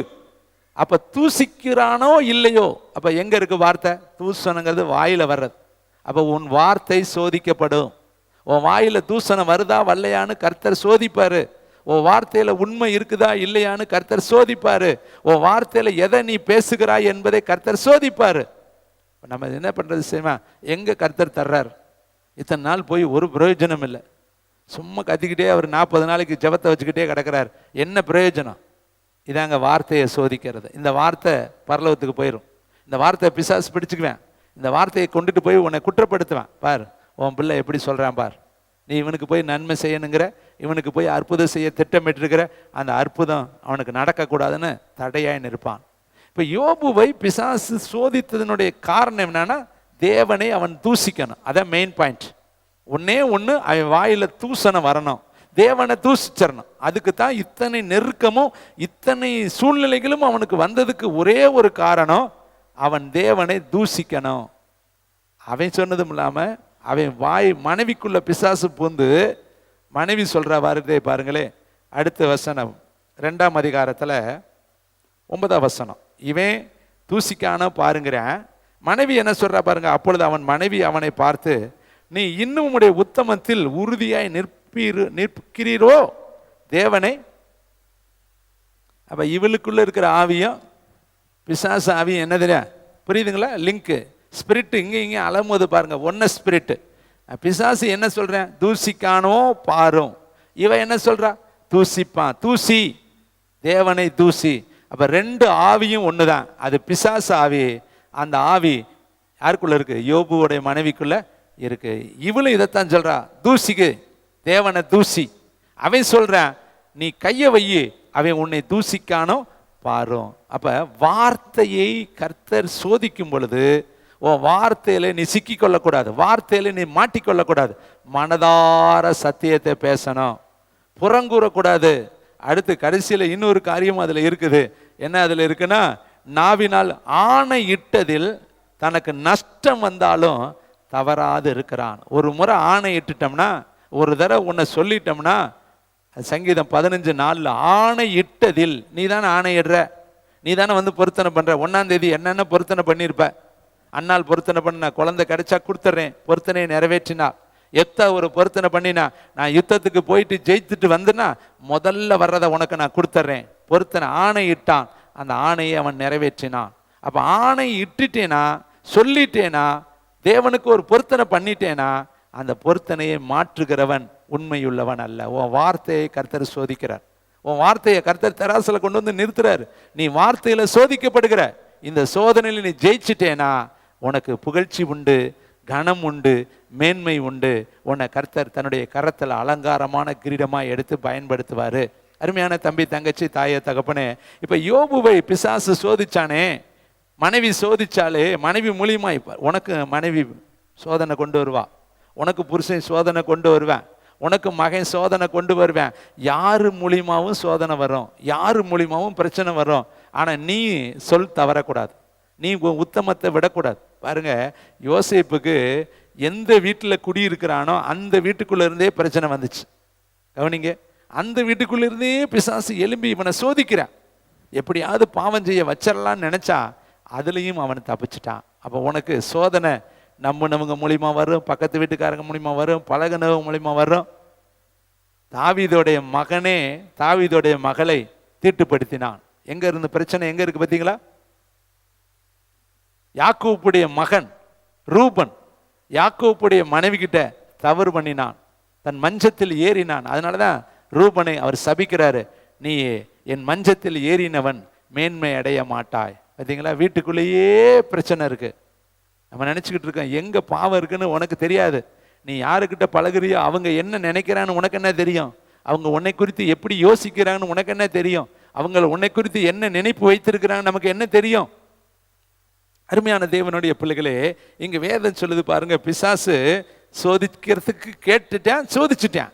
சோதிச்ச உடனே யோபு என்ன சொன்னார் பாருங்களேன், 21:21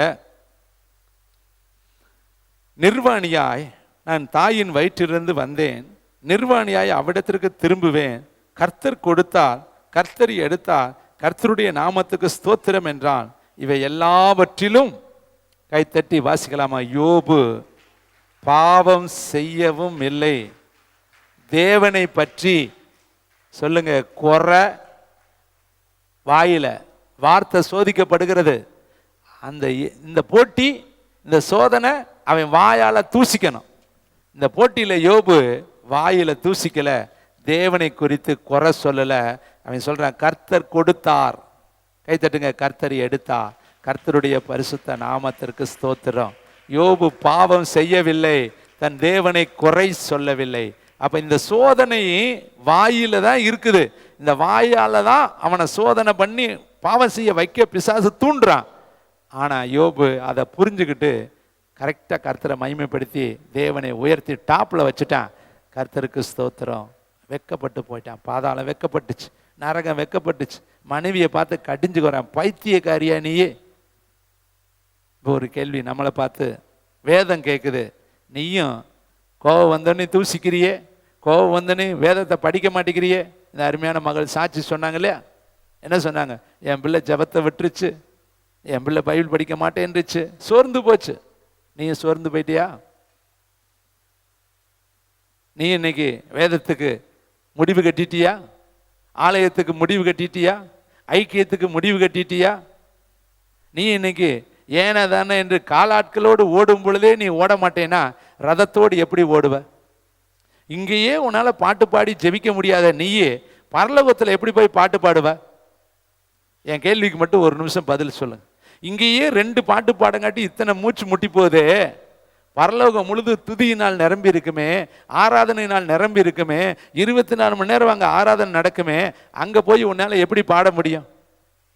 இங்கேயே பாட்டு பாட உனக்கு விருப்பம் இல்லை, ஜெபிக்க விருப்பம் இல்லை, தேவனை நேசிக்க விருப்பம் இல்லை.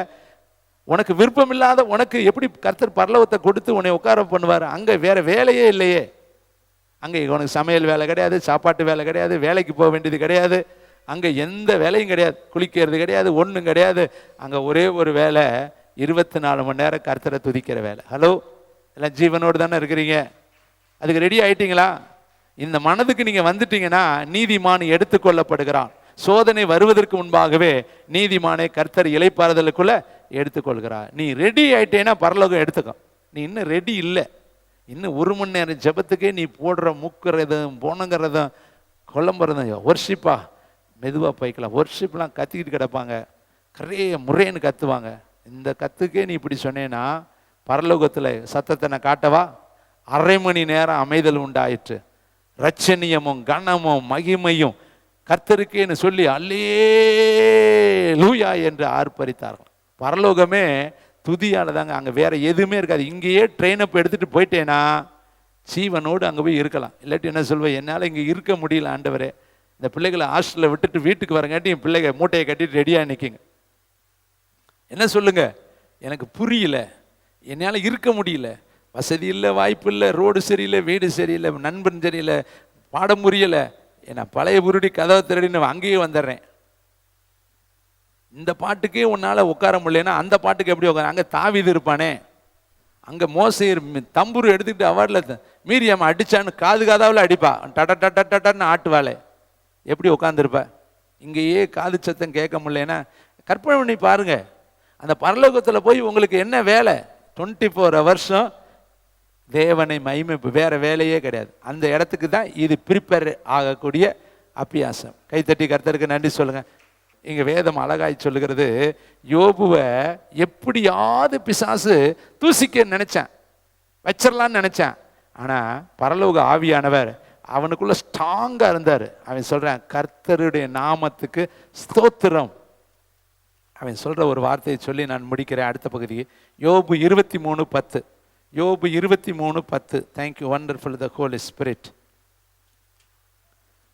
நான் போகிற பாதை, என் குஷ்டரோகம், என் மண்ணை சொரிஞ்சுக்கிட்டு கட்டி எடுத்து உடம்பெல்லாம் அரிப்பு வியாதி, பூரா கட்டி கட்டியா தோல் வியாதி வந்துருச்சு. ஓட்டை எடுத்து சுரண்டான். அவன் சொல்றான், நான் போகும் பாதையை வழியை அவர் அறிந்திருக்கிறார், அவர் என்னை கைத்தட்டுங்க சோதித்த. நீ பொண்ணா மாறணுமா? நீ எங்க வரணும்? டெஸ்ட்டுக்கு வரணும். ஐயா சீக்கிரம் என்னை சோதிங்க, செக்கப் பண்ணுங்க, என்னை சீக்கிரமா என்னை எல்லா உள்ளும் புறமும் பாருங்க, என் கண்ணை பாருங்க, என் மனசை பாருங்க, என் உணர்வை பாருங்க, என் வாயை பாருங்க, என் கையை பாருங்க, என் உடம்பெல்லாம் செக் பண்ணுங்க. என்னை சோதனைக்கு நான் என்னை உட்படுத்துறேன். என்னை சோதிச்சுட்டு பக்கத்தில் பொண்ணா என்னை மாற்றுங்க. அப்போ நீ பொண்ணா மாறணுமா? ஆமாம், நாங்கள் பொண்ணு தானே. இந்த பொண்ணுக்கு சொல்லலை, எல்லாரும் பொண்ணுக்கு தான், இந்த பொண்ணு சொல்லலை. நீங்கள் பொண்ணா ஜொலிக்கணும்னா சோதனை என்கிற வேதனைக்குள்ளே நீங்கள் காலை தூக்கி வைக்கணும். சோதிக்கப்படும் பொழுது பரியாசம் தாங்க பண்ணுவாங்க. இப்போ நம்ம பிள்ளைங்க சோதனையில் நிறையா பிள்ளைங்க இருக்கிறீங்க இல்லையா? 7 பேர் 3 பேர் வந்து 7 நாள் உட்காந்துருக்கிறேன். நல்லா காட்டுங்க, கவனம் பாருங்க. 4 பேர் வர்றேன் சிநேகிதர், 7 நாள் உட்காந்துருக்கிறேன். நல்லா தாங்க பேசினேன். அவன் பேசினதான் பார்த்தா நல்ல பொன்மொழிகள். ஆனால் அப்படியே சிரஞ்சரில் பாய்சனை ஏற்றிக்கிட்டே இருக்கேன். நீ ரகசியமாக பாவம் பண்ணியிருப்ப, உன் பிள்ளைகள் பாவம் பண்ணியிருக்கோம், உன் குடும்பத்தில் எங்கேயோ தப்பு இருக்கும், அப்படியே சொல்லியே குத்துனேன். அப்போ இவன் சொல்கிறேன், நீங்கள் தேற்றறிவு அற்றவர்கள், உங்கள் வார்த்தைகள் என் இருதயத்தை தொட மறுக்கிறது. என் உத்தமத்தை கர்த்தர் அறிந்திருக்கிறார், நான் போகும் பாதை அவர் அறிவார். அவர் என்னை சோதிச்சிட்ட பின்னாடி சொல்லிட்டேன், நான் பொன்னாக மாறுவேன். உங்களையும் சொல்லுவாங்க, வார்த்தையால் உங்களை குத்துவாங்க. நீ சரியில்லை, நீ பேச்சு சரியில்லை, கண்ணு சரியில்லை, பார்வை சரியில்லை, நடத்தை சரியில்லை, புருஷன் சரியில்லை, மனைவி சரியில்லை, பாஸ்டர் சரியில்லை, சபை சரியில்லை.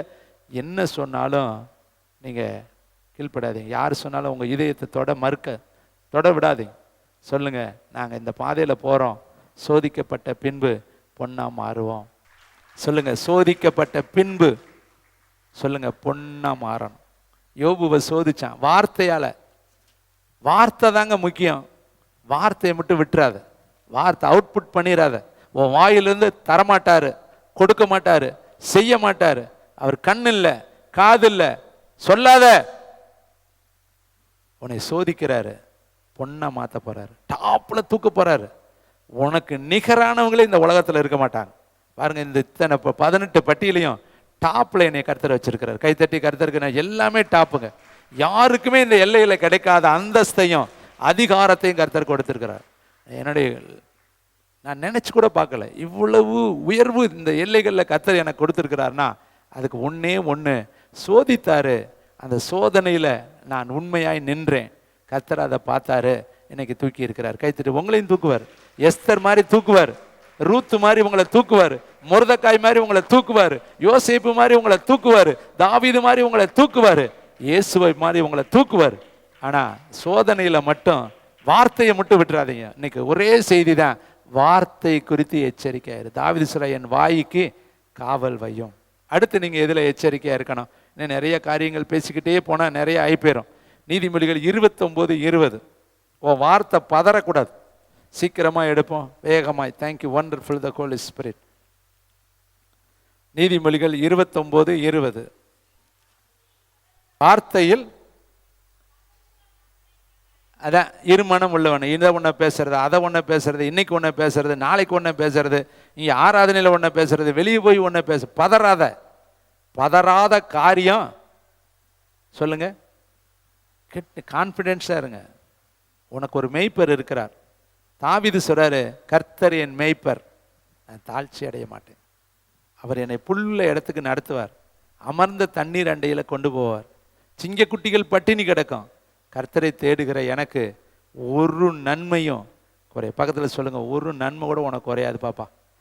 உனக்கு எல்லாம் எழுதி வச்சுட்டார் பாப்பா, எல்லாமே எழுதி.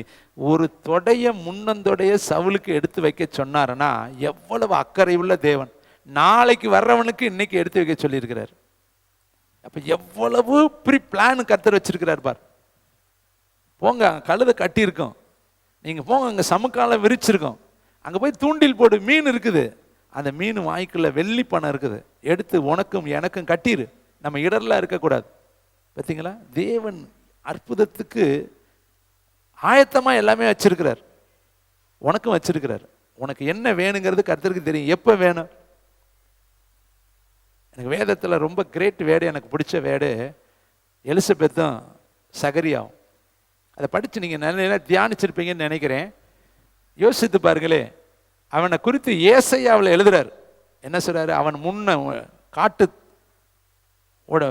உடை உடித்திருப்பான், காட்டு தேனு குடிப்பான், அவன் என்ன பண்ணி விலங்குகளுடைய தரித்திருப்பான்னு.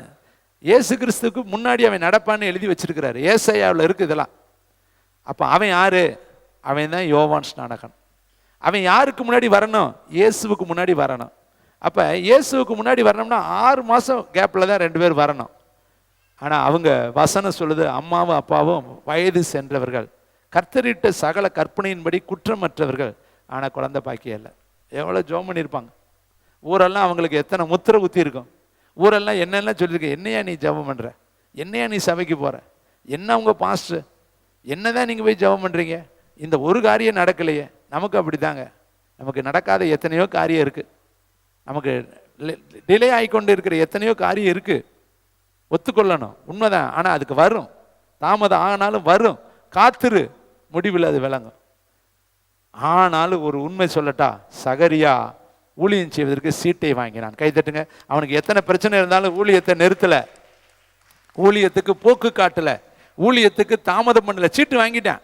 அவன் வீட்டில் 1000 பிரச்சனை இருந்தாலும், அவன் மனைவி பலவீனமா இருந்தாலும், அவன் வாழ்க்கையில தோல்வி இருந்தாலும், அவன் வாழ்க்கையில ஜெபம் கேட்கப்படாமல் இருந்தாலும், அவன் வாழ்க்கையில தனிமை இருந்தாலும், அவன் வாழ்க்கையில அநேகருடைய குற்றச்சாட்டு இருந்தாலும், ஆனா ஆசாரிய ஊழியத்தை அவன் விடவே கிடையாது. ஊழியத்தை விடாத, ஜெபத்தை நிறுத்தாத, வேத வாசிப்பு நிறுத்தாத, பரிசுத்தத்தை நிறுத்தாத, ஆத்ம பாரத்தை நிறுத்தாத, தேவன் மேல வச்சிருக்கிற தாகத்தை நிறுத்தாத.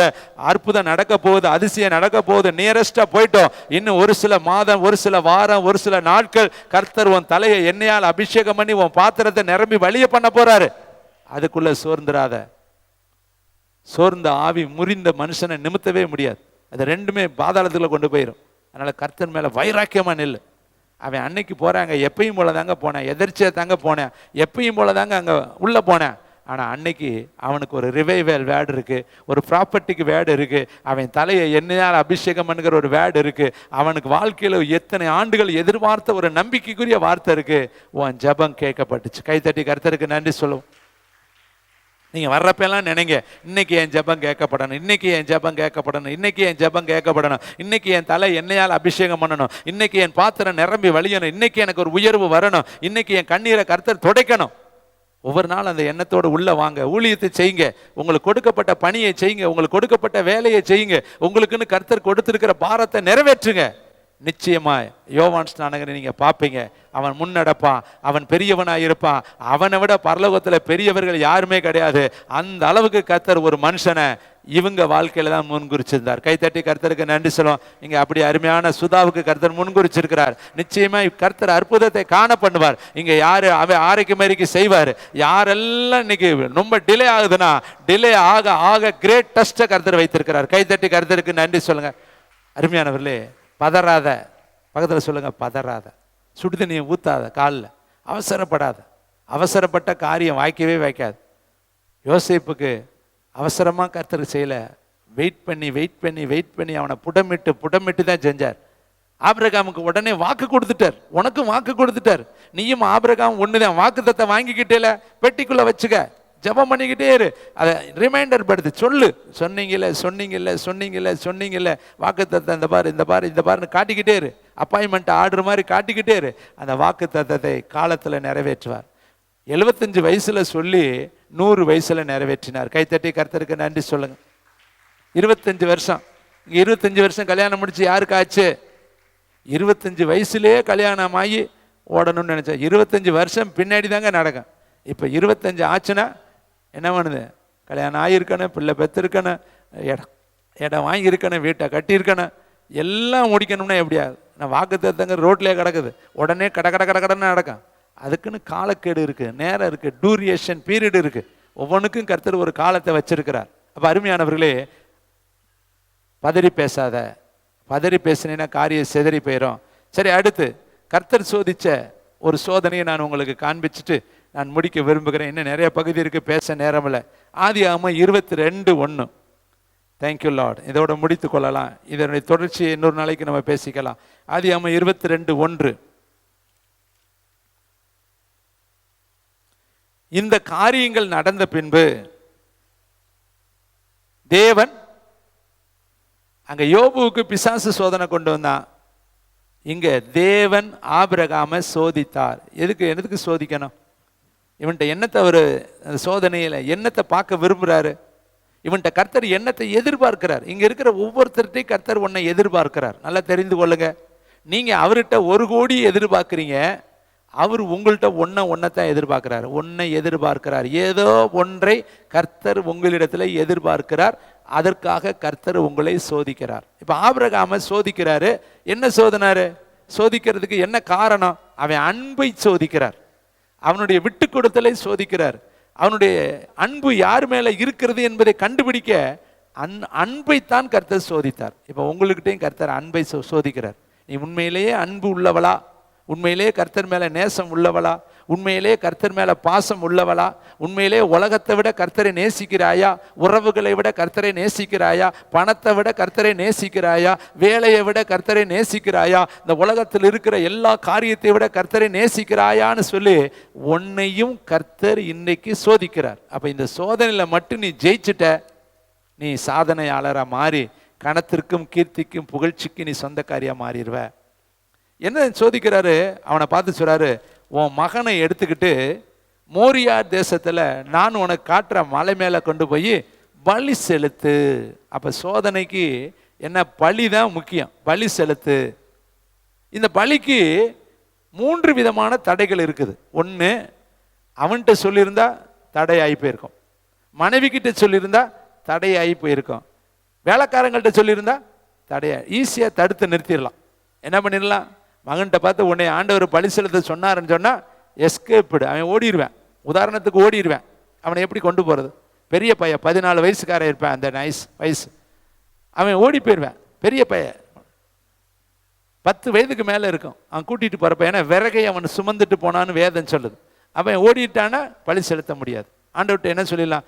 நான் ரெடி தான் ஆண்டவரே, ஒத்துக்கலை. இப்போ நாமளும் என்ன சொல்கிறேன் தெரியுமா? பிள்ளைகளை சாக்கு சொல்கிறோம். நான் என் பிள்ளைய பைபிள் காலேஜ் படிக்க வைக்கலான்னு நினைக்கிறேன், பிள்ளை ஒத்துக்க மாட்டேங்குது. ஜெபத்தை கூட்டிகிட்டு வரலான்னு நினைக்கிறேன், பிள்ளை வரமாட்டேங்குது. பைபிளில் படிக்க சொல்கிறேன், பிள்ளை படிக்க மாட்டேங்குது. நம்ம சாக்க பிள்ளை மேலே சொல்லிட்டு பிள்ளைய சுயாதீனமாக விட்டுறோம். நிறைய பெற்றோர் பிள்ளைய கண்டிக்க வேண்டிய விதத்தில் கண்டிக்காமல் கடைசி நாளில் பிள்ளைகள் முதுகெலும்பா இருக்க வேண்டியவர்கள் முள்ளா நின்று கொண்டு இருக்கிறாங்க. இன்னைக்கு நிறையா வீட்டில் பிள்ளைகள் பெற்றோரை வையிறாங்க, திட்டுறாங்க, அடிக்கிறாங்க, உதைக்கிறாங்க, மிதிக்கிறாங்க, குடிக்கிறாங்க. ஏன்னா வளர்க்க வேண்டிய விதத்தில் பிள்ளைகளை வளர்க்கலை. வேதனையாய் நம்ம ஒத்துக்கொண்டு தான் ஆகணும். உன் வளர்ப்பு சரியில்லை. பிள்ளைக்கு நீ சொல்ல வேண்டியதை சொல்லாமல் சொல்லக்கூடாததை நீ சொல்லி வளர்த்துட்டதுனால தான் பிள்ளை இன்னைக்கு முள்ளா மாறிட்டான். இதுதான் உண்மை. அருமையான தம்பி தங்கச்சி, இன்னைக்கு கர்த்தர் சொல்றாரு, சோதித்தார் ஆபிரகாமை. அவன் இருதயத்துக்கு ஏற்றவன், தோழன், கர்த்தருக்கு சிநேகிதன், மறைக்கவே மாட்டார். அவன்கிட்ட உண்மையை மறைக்க மாட்டார். அவனை போய் எதுக்கு சோதிக்கணும்? தேவன் சோதித்தார். இப்போ உங்களையும் சோதிப்பார் இல்லையா? இப்போ நீங்கள் ஆபிரகாமோட ரொம்ப பெரிய ஆளா? ஆபிரகாமையே சோதிச்சார்னா உன்னையும் ஏன் சோதிக்க மாட்டாரு? உனக்கு ஏன் சோதனை வராது? அந்த சோதனையில் நீ எப்படி ஜெயிக்கணும்? வார்த்தையால் கவனமாக இருக்கணும். கரெக்டாக ஈசா கிட்ட சொல்லியிருந்தானா பிடிங்கிட்டு போயிருப்பேன். வார்த்தையில் கரெக்டாக வாயை பொத்திக்கிட்டேன். தேவன் சோதிக்கும் பொழுது வாயை பொத்திக்க.